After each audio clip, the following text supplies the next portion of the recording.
what can we do then on an individual level to make this shift happen?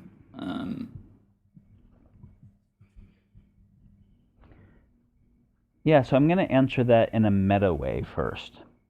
Sure. Ask that question earnestly a lot and really work for answers without assuming that any authority already has them.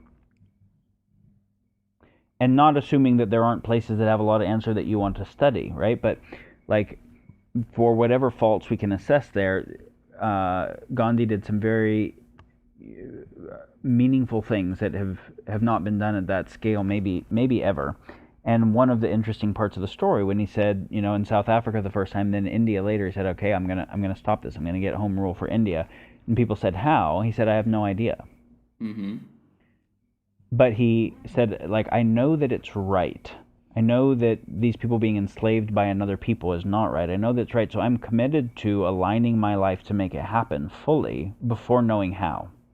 There's a decision before the problem solving. Mm-hmm. And so then it was like, then because of that, he said, so my how, I'm going to just sit here and journal and think about it and meditate and pray and do whatever process I have to come up with a how. And then when I get that how, I'm going to try it.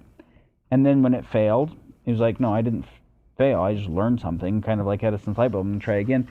We have to take something, an approach where there's a knowing that we don't actually know how to do this fundamentally new phase yet.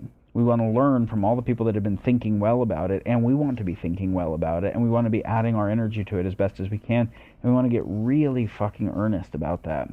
And notice, wait, where am I actually just kind of mostly trying to win at the current system, and what does that mean, and think more deeply about it. So the first thing I would say is really that, like, rather than me give an answer, do this thing, it's activate yourself as an agent of sense making, as a capable being that can actually make sense of shit and think about it and work on stuff.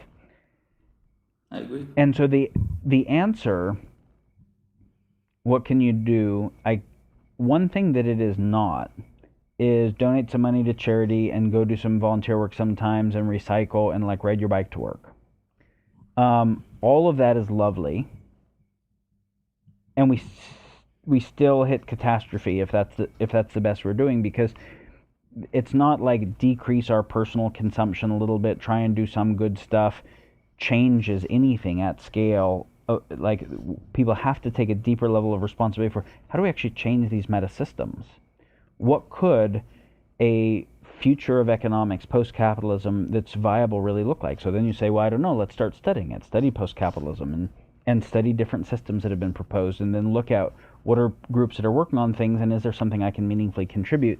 All right, well, that system makes sense, but I have no idea how the fuck we get there. All right, what might a transitional system that's intelligible to the current system but vectors towards that? So maybe aspects of the Venus Project and resource-based economies are not fully dialed in, but there are parts of it that are right. But how do you vector there? Maybe some parts of cryptocurrency, blockchain is also inadequate, but maybe can vector there. You start kind of really dialing in what are the closest things we know for how to think about both what a viable civilization could look like and how we can vector there.